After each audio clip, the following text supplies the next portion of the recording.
Viernes 4 de abril de 2025. Tres mensajes del Evangelio de hoy, tomado del Evangelio de San Juan, capítulo 7, versículos del 1 al 2, versículo 10 y versículos del 25 al 30. En aquel tiempo, recorría Jesús Galilea, pues no quería andar por Judea, porque los judíos trataban de matarlo. Se acercaba la fiesta judía de las tiendas. Una vez que sus hermanos se hubieron marchado de la fiesta, entonces subió él también, no abiertamente, sino a escondidas. Entonces algunos que eran de Jerusalén dijeron: ¿no es este el que intentan matar? Pues miren cómo habla abiertamente y no le dicen nada. ¿Será que los jefes se han convencido de que este es el Mesías? Pero este sabemos de dónde viene, mientras que el Mesías, cuando llegue, nadie sabrá de dónde viene. Entonces Jesús, mientras enseñaba en el templo, gritó: a mí me conocen y conocen de dónde vengo. Sin embargo, yo no vengo por mi cuenta, sino que el verdadero es el que me envía. A ese ustedes no lo conocen. Yo lo conozco porque procedo de él y él me ha enviado. Entonces intentaban agarrarlo, pero nadie le pudo echar mano porque todavía no había llegado su hora. Palabra del Señor. Gloria a ti, Señor Jesús. Familia, es increíble cómo corre el tiempo. Y es increíble cómo el Señor a lo largo de estos meses nos ha ido formando, nos ha ido preparando el corazón. Y ahora lo sigue haciendo especialmente para la Semana Santa que ya se aproxima. Vamos a meditar tres mensajes de este Evangelio. Primero, cuando el Señor se esconde.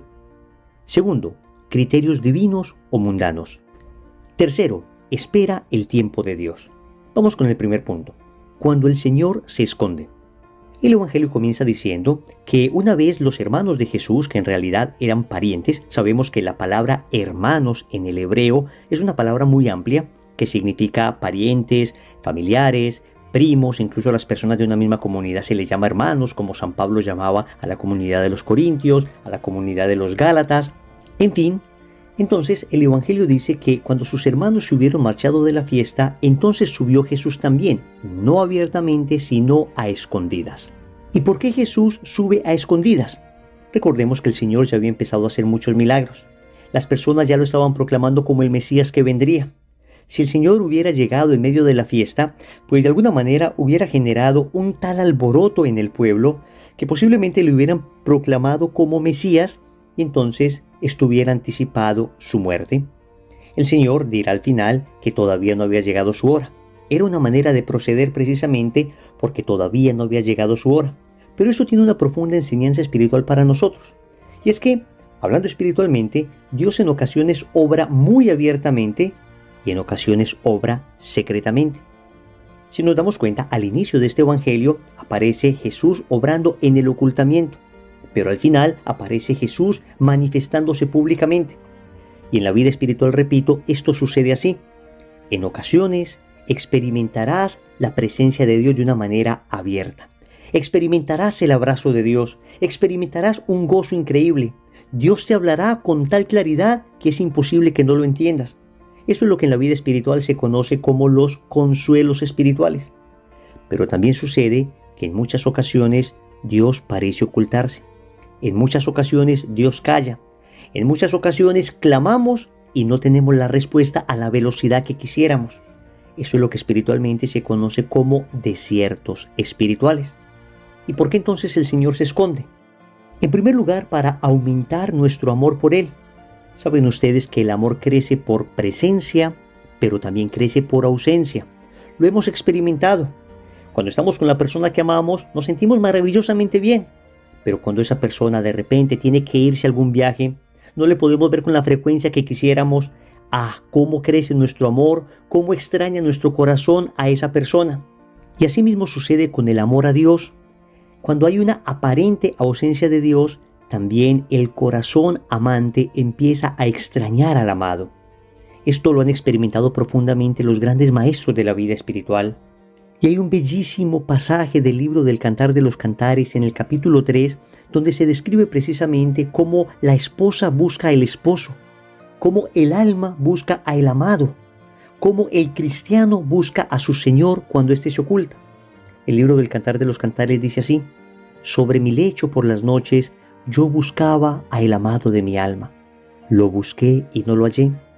Me levantaré pues y recorreré la ciudad, Por las calles y las plazas buscaré al amado de mi alma.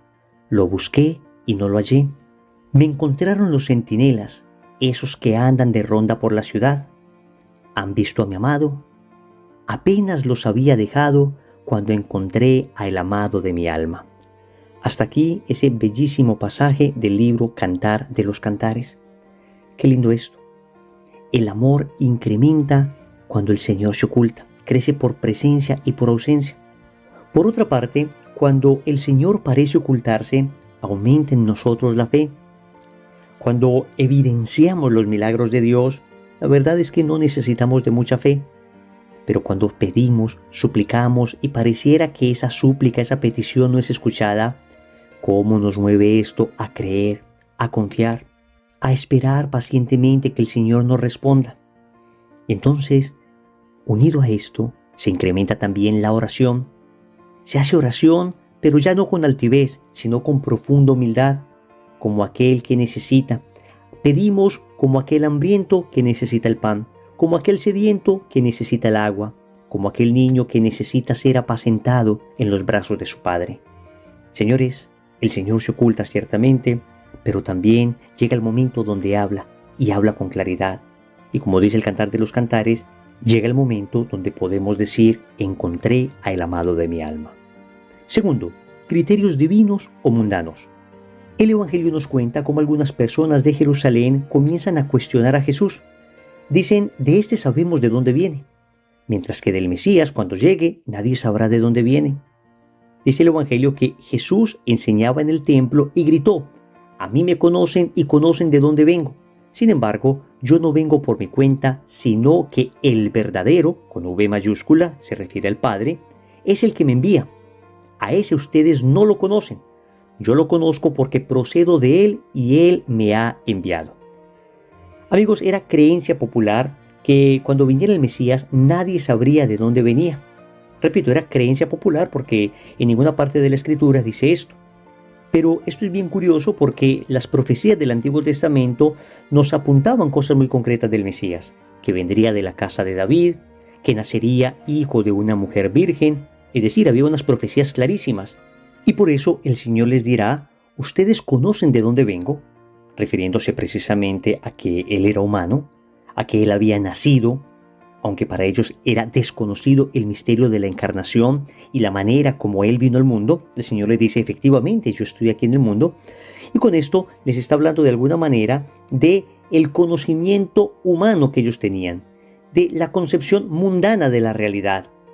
Jesús dice, sin embargo, yo no vengo por mi cuenta, sino que el verdadero es el que me envía. A ese ustedes no lo conocen. Y con esto el Señor está contrastando dos aproximaciones a la realidad.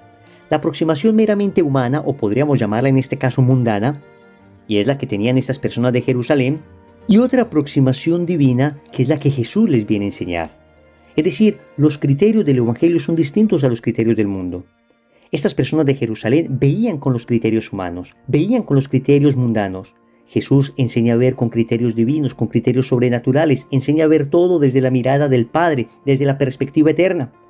Y es que efectivamente los criterios del Evangelio aparecen claramente plasmados en las bienaventuranzas.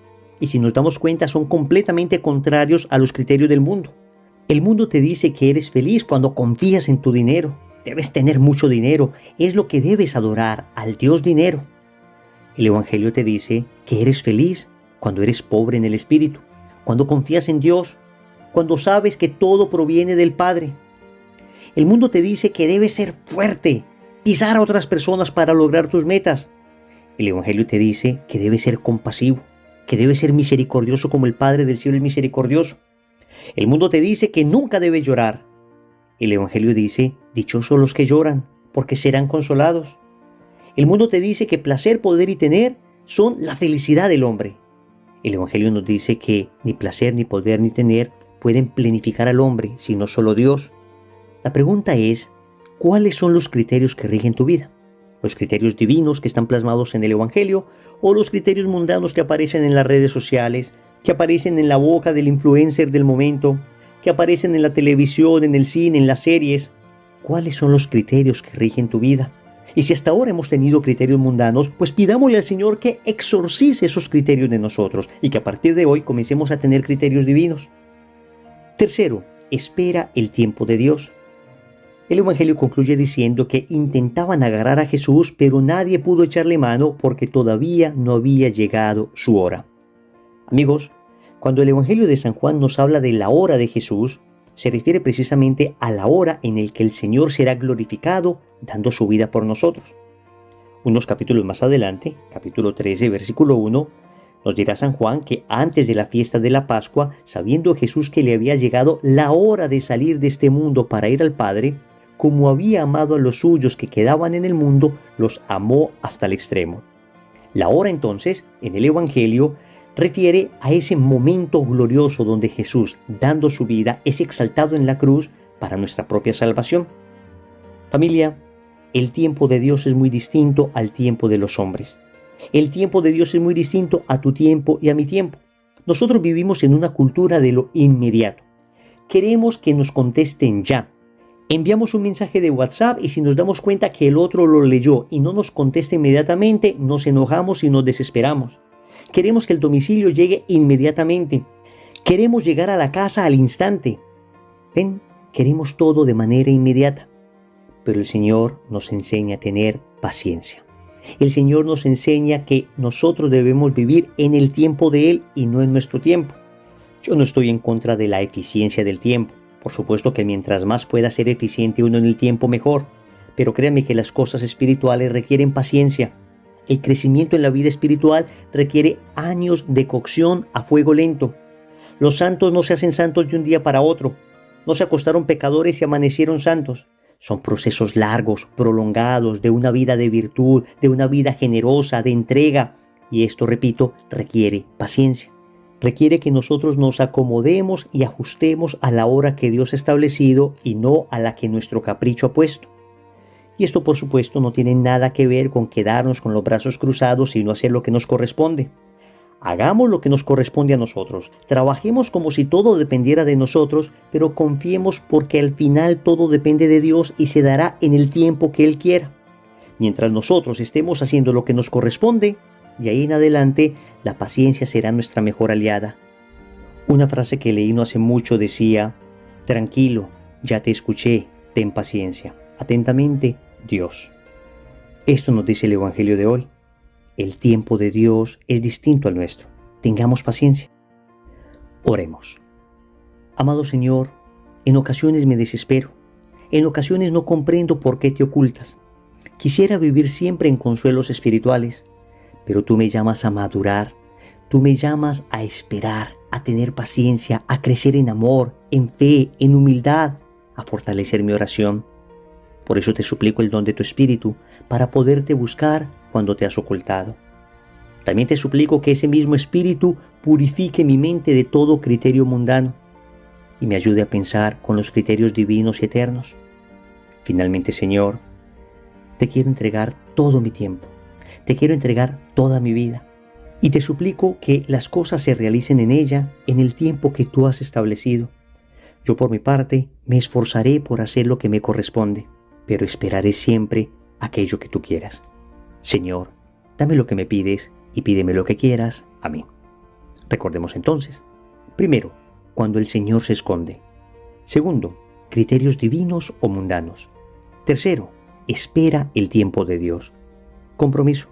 Vamos a repetir a lo largo del día esta frase. No mi tiempo, Señor, sino el tuyo. En el nombre del Padre, y del Hijo, y del Espíritu Santo. Amén.